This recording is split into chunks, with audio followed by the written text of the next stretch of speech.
Ya. Listo. Bueno, muy buenos días para todos. Hoy 13 de diciembre, día de Santa Lucía, la patrona de los oftalmólogos, la patrona de la visión. Vas a tocar un tema sensacional, Natalia, que es parálisis facial. Natalia García, residente de primer año de la Pontificia Universidad Javeriana Cali. Este es nuestro programa de oftalmología. Bienvenida, bienvenida a todos. Muchas gracias, doctor. Buenos días. El día de hoy, pues, como le estaba contando el doctor, vamos a hablar de parálisis facial. Yo soy residente de primer año de oftalmología. Entonces, primero, una pequeña definición de qué es la parálisis. Es una disminución o ausencia completa de movimientos, ya sea en alguno o todos los músculos de la cara, que va a aparecer por afectación del séptimo par craneal. Entonces, así a grandes rasgos, hablar un poco del recorrido del nervio facial. Este va a estar asociado a los derivados del segundo arco faríngeo, que va a estar, digamos que especificado por diferentes, digamos un ejemplo, el motor. Entonces, en el motor van a estar los músculos de las expresiones facial, el vientre posterior del digástrico, el estiloideo y el estapédico. En la parte sensorial va a estar una pequeña área alrededor de la concha del oído externo. En la parte sensorial especial, este se va a encargar de proporcionar una sensación gustativa especial a los 2/3 anteriores de la lengua a través de la cuerda timpánica. Y ya en la parte parasimpática, pues se va a encargar de suministrar a muchas de las glándulas de la cabeza y el cuello, donde podemos tener unas como son las glándulas salivares, submandibulares y sublinguales. También están las glándulas mucosas nasales, palatinas y faríngeas, así como las glándulas lagrimales. Dentro del curso anatómico, digamos que va a estar dividido en una parte intracraneal, el recorrido de este nervio facial, y una extracraneal. En la parte intracraneal, tener en cuenta que este nervio facial va a nacer en la protuberancia, que como sabemos es una zona del tronco cerebral. Va a comenzar con dos raíces, una raíz motora grande y una raíz sensorial pequeña. Estas dos raíces lo que van a pasar es que van a atravesar el meato acústico interno, que esta es una abertura de 1 centímetro de longitud en la parte petrosa del hueso temporal. Aquí pues ya va a estar muy cerca al oído interno. Todavía pues dentro de este hueso temporal, las raíces van a salir del meato acústico interno y van a entrar al canal facial. Este canal pues tiene una forma de Z, y dentro de este canal facial van a ocurrir, digamos que 3 eventos importantes. En primer lugar, pues estas dos raíces que les mencioné anteriormente se van a fusionar para formar el nervio facial. Después el nervio forma el ganglio geniculado, que este pues es digamos que un conjunto de cuerpos celulares nerviosos. Y por último, como vemos en esta imagen, pues se va a dar lugar a diferentes estructuras como son el nervio petroso mayor, que va a tener fibras parasimpáticas a las glándulas mucosas y a la glándula lagrimal, el nervio del estapedio, que va a tener fibras motoras del músculo estapedio al oído, del oído medio, y la cuerda timpánica, pues, que va a tener fibras sensoriales especiales a los 2/3 anteriores de la lengua, y las fibras parasimpáticas a las glándulas submandibulares y linguales. Este nervio facial pues ya va a salir entonces del canal facial y del cráneo a través del agujero estilomastoideo, y pues ya va a dar parte, digamos que a la parte extracraneal. Entonces ya después de que sale del cráneo, el nervio facial lo que va a hacer es que va a girar en sentido superior para dirigirse justo por el oído externo. Entonces la primera rama extracraneal que va a surgir es el nervio auricular posterior. Después, digamos que este va a proporcionar una inervación motora a algunos de los músculos que van a rodear la oreja.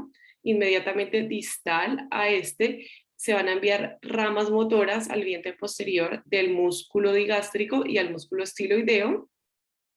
El tronco principal del nervio ahora pues va a estar denominado raíz motora del nervio facial, y va a continuar tanto anterior como inferiormente hacia la glándula parótida.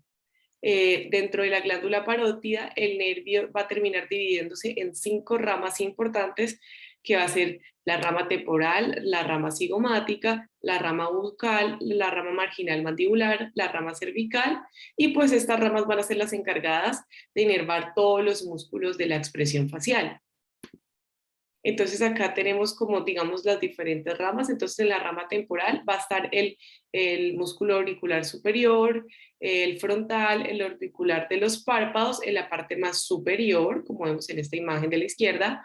La parte cigomática va a estar dada por la porción inferior del orbicular, que es acá.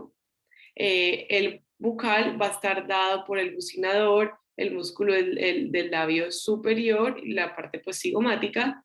El mandibular va a estar dado por el risorio, por el músculo depresor del labio inferior y de la mandíbula, que son estas ramas.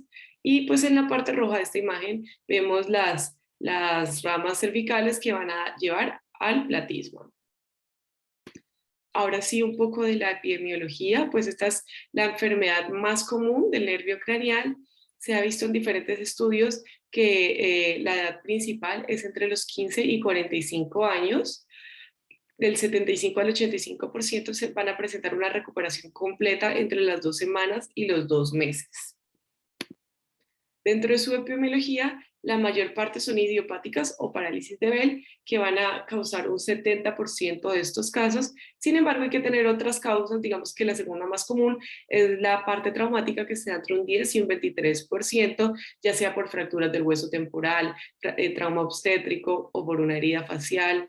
Dentro de las partes infecciosas están las víricas, que puede ser causada por un herpes simple, por un herpes zóster, un citomegalovirus, el virus de Epstein-Barr, VIH, hepatitis, entre otras. La parte bacteriana, ya más por enfermedad de Lyme. También puede estar causada por encefalitis, por meningitis, por sífilis. La parte iatrogénica, una cirugía del ángulo pontocerebeloso, del oído y de la parótida. Ya entre las partes congénitas, pues asociado a un síndrome de Moebius, a una parálisis congénita del labio inferior, una microtomía hemifacial, entre otras. Dentro de las partes neurológicas podemos tener por secundaria un síndrome de Guillain-Barré, una distrofia miotónica por una ACV, y ya como enfermedades generales puede estar causada por diabetes, sarcoidosis, amiloidosis, enfermedad de Kawasaki o una granulomatosis de Wegener.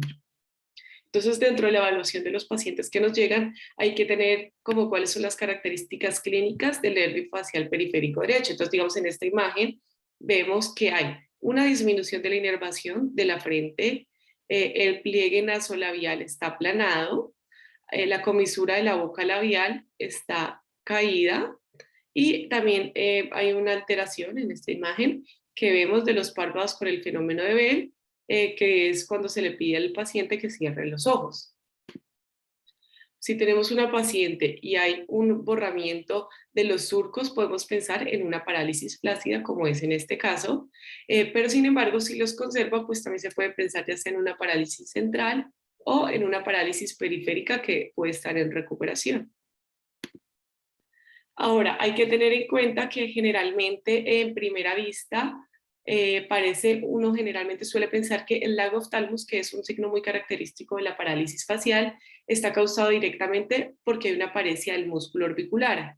Sin embargo, múltiples estudios nos han hecho creer que hay varias razones por las que no es así. Primero que todo, pues se sabe que el cierre suave de los párpados, como es el que ocurre durante el sueño, no está causado por la contracción del músculo orbicular de los ojos, sino que se cree que es únicamente producido por la inhibición del elevador de los párpados. Sin embargo, se ha visto que en estos pacientes que tienen una parálisis del nervio facial, el párpado afectado permanece abierto durante el sueño. En segundo lugar, pues también lo que se ha visto es que durante el movimiento sacádico descendente de los ojos hay un movimiento descendente a su vez asociado de los párpados superiores y un movimiento descendente suave del párpado que va a seguir al movimiento pues descendente de los ojos. Estos movimientos de los párpados superiores son causados principalmente por la inhibición gradual de la actividad del elevador de los párpados. Pero lo que se ha visto en estos pacientes con la parálisis facial es que son, digamos que suelen son incapaces de realizar correctamente estos movimientos en el lado de la paresia. Por eso es que a partir de estos hallazgos se ha planteado la hipótesis de que el lago oftalmos en estos pacientes podría reflejar la tixotropía del músculo elevador del párpado. Entonces, pues, ¿qué es la tixotropía? Porque puede ser un término que no conocemos muy bien. Es la rigidez de un músculo estriado debido a la formación de puentes cruzados entre los filamentos de actina y de miosina dentro de las fibras musculares. En esta respuesta tixotrópica podría producirse debido pues, a que hay digamos que una alteración en el parpadeo en el lado de la paresia del nervio facial, ya que el músculo elevador no se va a estirar lo suficiente como para desprender estos puentes cruzados que les mencioné anteriormente. Entonces, pues digamos, según el cuadro clínico diferencial de los diferentes sitios de la lesión del nervio facial, se pueden causar diferentes manifestaciones. Si, por ejemplo, el sitio de la lesión es en el ángulo pontocerebeloso, el paciente se puede presentar con una parálisis facial periférica homogénea y con bastante lagrimeo, salivación y los gustos conservados. Entonces, los signos asociados es pues, la presencia de tinnitus, ataxia, nistagmus, y las causas pueden ser un neuronoma del acústico, un meningioma, un linfoma, un aneurisma, entre otras. Ya digamos si la lesión es en el nervio facial, en el conducto auditivo interno, cerca del ganglio geniculado, o pues el paciente puede presentarse con una parálisis facial periférica homolateral, con lagrimeo, salivación, y el gusto también va a estar comprometido. Entonces el paciente puede tener tinnitus, hipoacusia, nistagmus.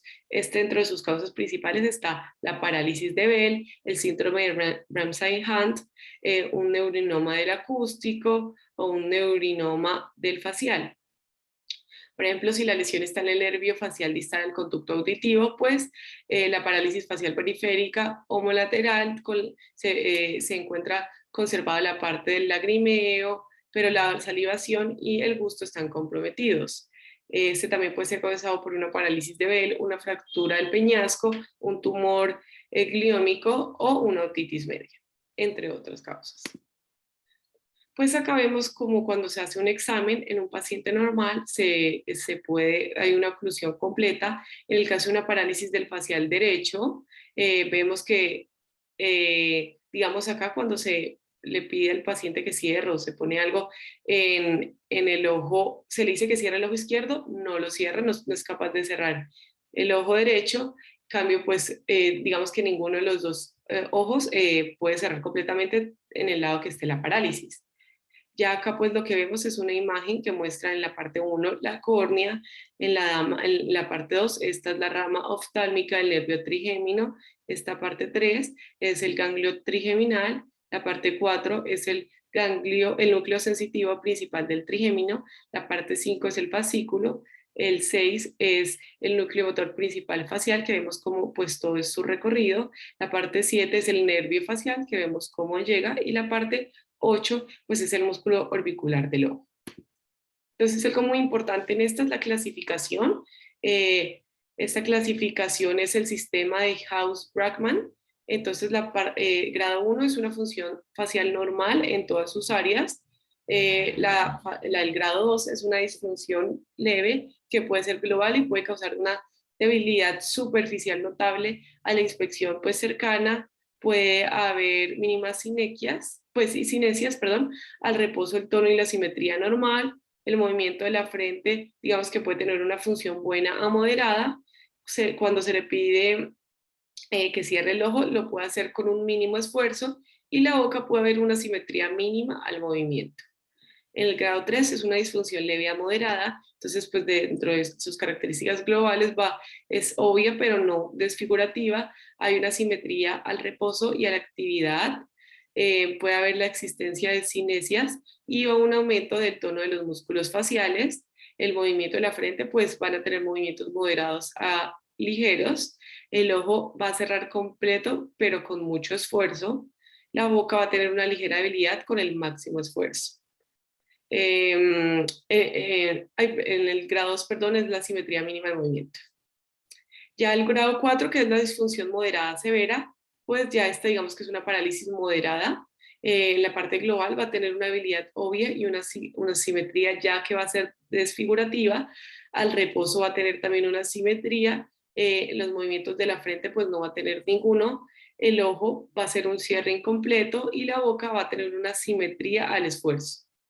En el grado 5, que es una disfunción severa global, pues solamente va a tener, digamos que, movimientos apenas perceptibles, la simetría del reposo, el movimiento de la frente no va a estar, el ojo claramente no se va a cerrar y la boca también va a tener movimientos muy ligeros.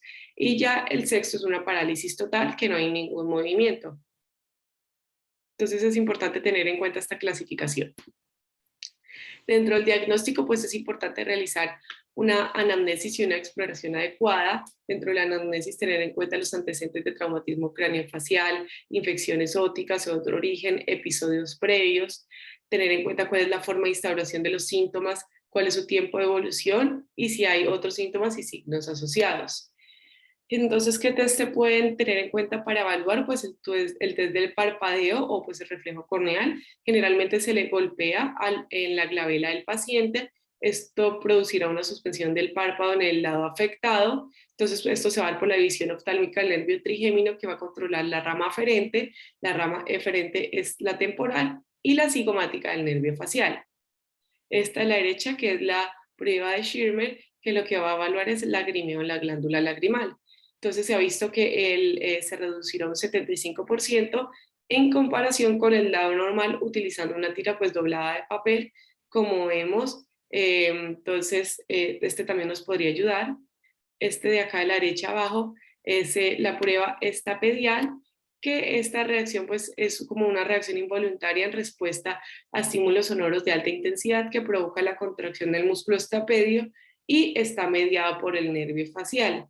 Entonces, pues esta prueba estapedial puede realizarse mediante una timpanometría y está alterado en los pacientes con la parálisis del nervio facial. La prueba salival, entonces lo que se hace es que se ha visto que la tasa de salivación se evalúa a partir de un conducto submandibular tras la simulación con una solución de ácido cítrico al 6%. Si es positiva, habrá una reducción de la salivación de aproximadamente el 25% en el lado afectado, y esto lo que nos va a pasar es que nos va a indicar una lesión en la raíz de la cuerda del tímpano proximal. También en caso de que uno sospeche pronto que hay una infección, se tiene que solicitar hemograma, PCR, electrolitos. En caso de una sospecha de una enfermedad de Lyme, los IgG e IgM pues se van a elevar. Un audiograma para determinar el tipo de cualquier pues, pérdida auditiva asociada y el grado. TAC en caso de que se sospeche una otitis externa necrosante o una complicación de la infección del oído medio, o si hay antecedentes de traumatismos craneal o la sospecha de algo maligno. La resonancia magnética está indicado en detección de lesiones infratemporales que pueden estar provocando la compresión del nervio facial. Hay un término que hay que tener en cuenta que es más que todo una secuela de la parálisis facial, que es el síndrome de lágrimas de cocodrilo. También es llamado síndrome de Bogorat, y pues lo que va a hacer es que, digamos que este término, lágrimas de cocodrilo, se deriva a la antigua creencia de que los cocodrilos lloraban después de matar a sus víctimas. Sin embargo, acá en esta parte, digamos que de oculoplástica, hace referencia al rebosamiento de las lágrimas al comer o al beber en pacientes con secuelas de parálisis de Bell. Como vemos en esta imagen, pues este es un paciente que en el momento que está comiendo presenta pues el rebosamiento o el lagrimeo, y acá cuando ya para de comer pues ya no hay lagrimeo, y como vemos no hay una asimetría facial en el estado de reposo. Este estudio, que es como la duración de la toxina botulínica en sus efectos en el tratamiento del síndrome de lágrimas de cocodrilo. Entonces lo que se buscaba era que se incluyeron, digamos que 15 pacientes cuya edad media era de 63 años, y antes de la inyección de la toxina botulínica, los valores medidos del test de Schirmer eran de 5.47 milímetros en los ojos no afectados y de 12.07 en los ojos afectados. Al comparar los valores del test de Schirmer en los ojos afectados antes y después de la inyección de toxina botulínica, hubo diferencias estadísticamente significativas Entonces, y se vio que solo 2 pacientes de este estudio presentaron una dosis transitoria. Entonces, se vio que el efecto de 2.5 unidades de toxina botulínica inyectada en la glándula lagrimal duró aproximadamente 6 meses, una duración pues similar en lo que se ha visto en otros lugares de aplicación. Entonces, esta podría ser una muy buena alternativa y solución para el síndrome de lágrimas de cocodrilo. El tratamiento, pues entonces toca evaluar si es una parálisis reversible o irreversible, la clínica y la electromiografía, si es completa o incompleta. Entonces, por ejemplo, en parálisis facial unilateral completa se puede hacer un injerto nervio sural al nervio facial contralateral y una transferencia muscular. En parálisis bilaterales completas o síndrome de Moebius, una transferencia muscular, el trigémino hacia el macetero. En la parálisis facial unilateral incompleta, un injerto del sural a el nervio facial, del nervio sural al nervio facial, y tener en cuenta que pues, los procedimientos complementarios van a variar según la necesidad del paciente. Entonces, inicialmente dentro de las medidas físicas, el uso de gafas, de pomadas, de lubricantes, porque estos pacientes, digamos que van a tener, obviamente, el oftalmos y van a tener el ojo expuesto, entonces pueden causar una queratitis por exposición. La realización de masajes faciales y ejercicios también va a ayudar mucho a, digamos que a la recuperación del paciente. Dentro del tratamiento farmacológico se ha visto que el uso de corticoides de prednisolona a dosis de 1 miligramo kilogramo día por 10 días va a ser efectivo si se inicia en las primeras 72 horas del comienzo de la parálisis facial. Los antivirales, aciclovir vía oral 800 miligramos cada 4 horas por 10 días, es útil en el síndrome de Ramsay-Hunt o en pacientes con un herpes. La doxiciclina 100 miligramos, una tableta por 10 días, es muy útil en pacientes que tienen enfermedad de Lyme. Entonces acá como vemos, pues estas son las medidas físicas. A los pacientes se les aconseja en las noches dormir con un parche, que esto ayude pues a realizar la oclusión adecuada del ojo, el uso de los lubricantes. La toxina botulínica, digamos que se puede utilizar para las secuelas de las parálisis, como son en casos de debilidad residual, contracturas, síndrome de lágrimas de cocodrilo, como les había explicado, en la tixotropía también se utiliza y es muy bueno en los espasmos semifaciales y en la sinquinesis. Entonces, estas sinquinesis, pues como sabemos, son movimientos simultáneos o coordinados en secuencias de movimientos de músculos suplidos pues, por los diferentes nervios. Acá en estas imágenes, que son pues cortesía del doctor Quintero, es una paciente que asiste a la consulta con una parálisis facial, como vemos tiene un mal fenómeno de Bell, tiene la presencia del lagoftalmus. Acá también vemos cómo es la desviación y pues la incapacidad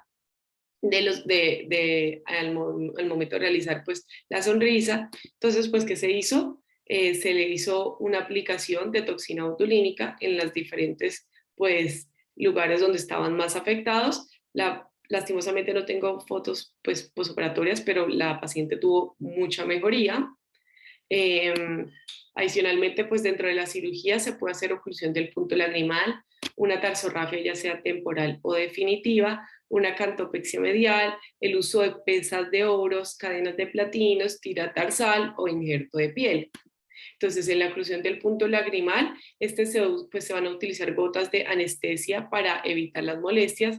Con una pinza lo que se va a hacer es que se va a introducir los tapones dentro de los puntos lagrimales, como vemos acá en esta imagen. El tapón se va a adaptar a la forma y el tamaño del punto lagrimal en cada paciente. Entonces, pues esto es más que todo porque el paciente va a presentar como mucho lagrimeo y asociado al lagoftalmus. Entonces, esta podría ser como una buena alternativa inicialmente. Cantopexia o cantoplastia, pues la elección del tratamiento quirúrgico adecuado para el ectropion del párpado inferior va a depender del tipo de ectropion que observemos a la evaluación preoperatoria. Entonces, inicialmente, cuando el ectropion debe ser clasificado como si está presente o actual, frente al potencial o si es latente, entonces pues se deben evaluar diferentes signos como son la presencia de lagoftalmus, de eversión del párpado, si hay una malposición del párpado, A menudo pues también hay que tener en cuenta si hay laxitud del párpado, eso también es importante. Entonces el ectropio con malposición del párpado a menudo resulta pues en la contractura laminar, que facialmente va a conducir como a una retracción del párpado, y esto pues debe ser suspendido utilizando el método más rígido.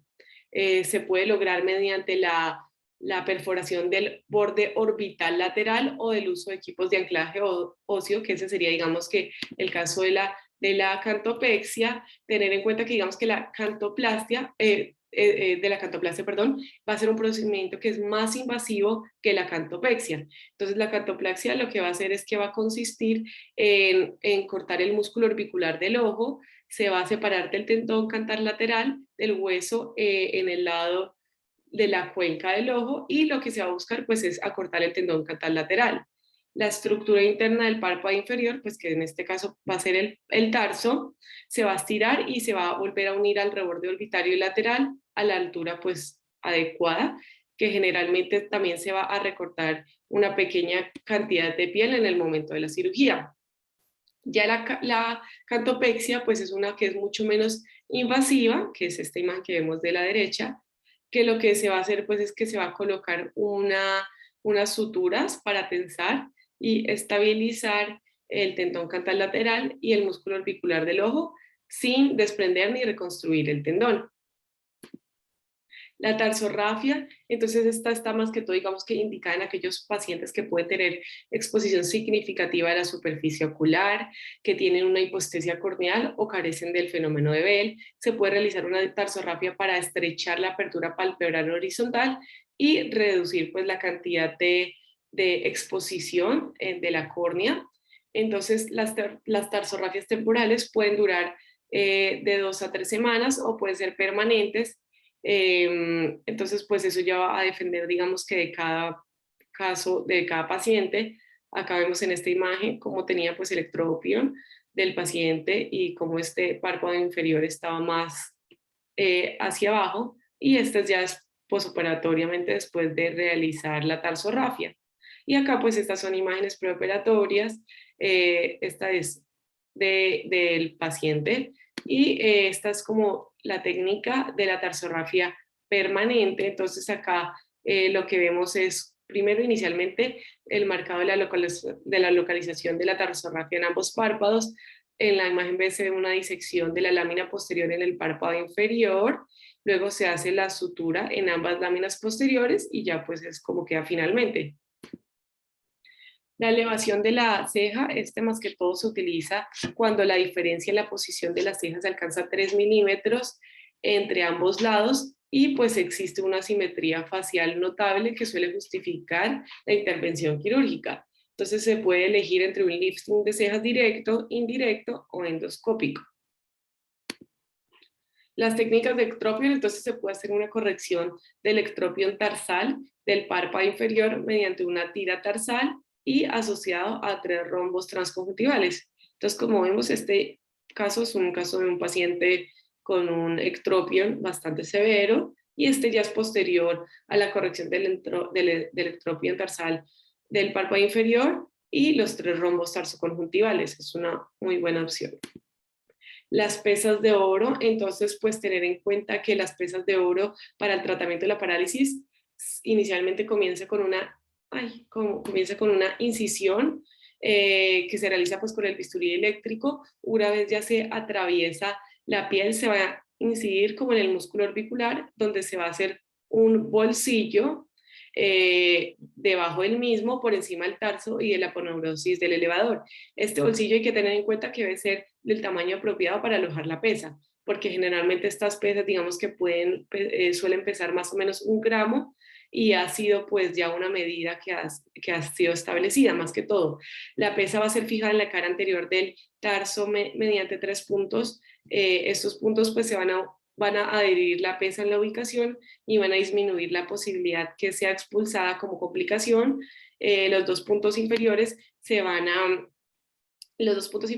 colocar de manera tal que no atraviesen el espesor completo del tarso, como lo vemos pues en estas imágenes.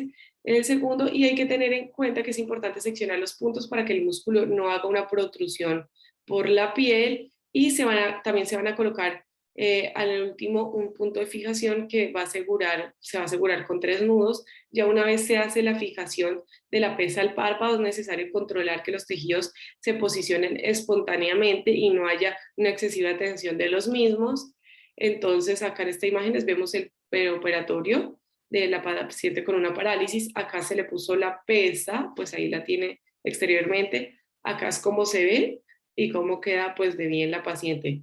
Sin embargo, también digamos que hay algo que se ha introducido recientemente, que son las cadenas de platino. Acá vemos un video corto, bueno, las diferentes cadenas de platinos, que digamos que el proceso es más o menos parecido como son las de oro.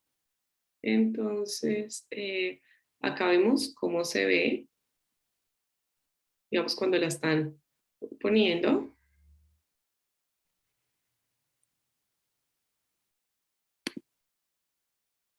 Mira, acá ya tiene, digamos que un buen fenómeno oclusor del párpado en comparación de cómo estaba. Entonces, mira, acá estaban probando obviamente la pesa adecuada con el que el paciente pudiera hacer, cerrar todo el párpado. Acá pues están haciendo la marcación, se hace la anestesia, ahí se está disecando y vemos.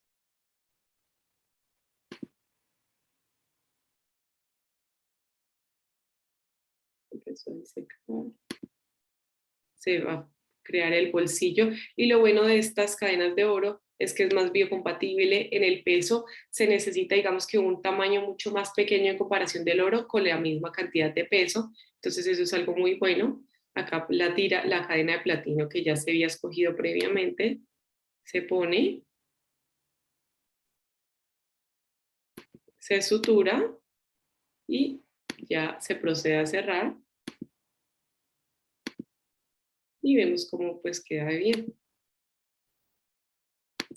Entonces, en un estudio donde lo que buscaba comparar era ver los resultados finales en comparación de las pesas de oro con las cadenas de platino. Entonces, en este se realizó una carga, pues se puso en el párpado superior, en 154 párpados de 136 pacientes. En un total de 127 párpados de 110 pacientes se sometieron a la inserción de las pesas de oro. De ellos el 40% se sometieron a cirugía de revisión y se hizo un cambio por la cadena de platino. También se vio que bastantes tuvieron que tener reposicionamiento y una retirada. Cambio, por el contrario, en aquellos pacientes que se utilizó inicialmente las cadenas de platino, solo el 22% requirieron cirugía de revisión. En los que no requirieron cirugía de revisión, la clasificación pues se mostró bastante. Entonces, lo que este estudio buscaba ver y demostrar es que definitivamente sí era estadísticamente significativo que las pesas de oro tenían muchas más complicaciones en comparación que las cadenas de platino. Entonces, ¿cuáles eran los principales problemas? Pues la migración, la obstrucción, el mal contorno, la prominencia podrían generar astigmatismo y la formación de cápsulas y alergia al oro. Acá pues son los diferentes ejemplos de set de 9 pesas de pruebas de 0.6 gramos hasta 2.2 gramos de acero inoxidable. Entonces, pues para tener algunos ejemplos de cómo se ve. También se ha estudiado algo que es el injerto de piel. Este se utiliza ampliamente para restaurar quirúrgicamente el aspecto y la función afectados por la contracción del pie. Entonces se ha visto que hay una contracción cutánea significativa y que se ha sometido al menos a una intervención anterior en los párpados. En este estudio, pues buscaban evaluar cómo eran las pruebas objetivas de la contracción de la piel, donde se veía la reducción de la distancia entre el margen del párpado superior y la ceja de más de 5 milímetros en comparación con el párpado superior contralateral.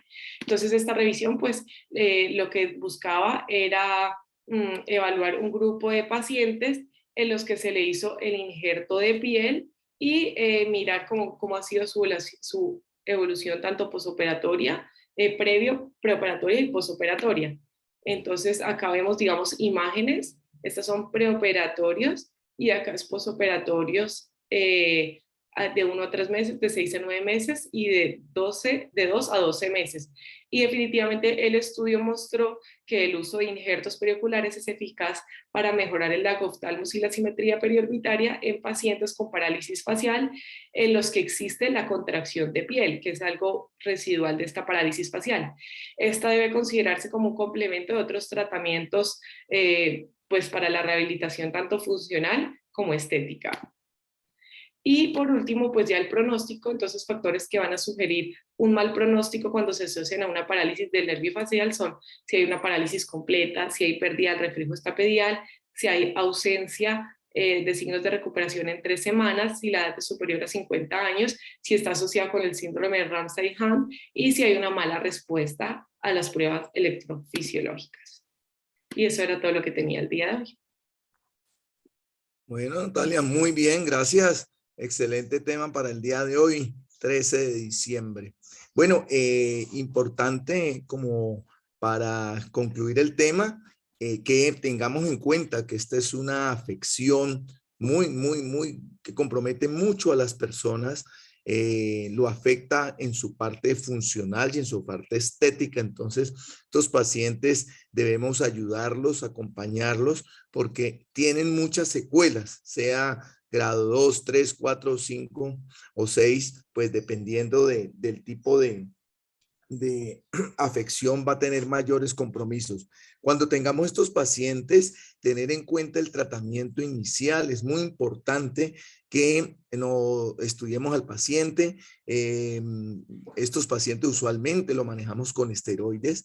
Hay mucha tendencia que inmediatamente se presentan estos tipos de casos, inmediatamente hay que mandarlos a hacerles estímulos en el área facial para el estímulo para mejorar el cierre de los párpados.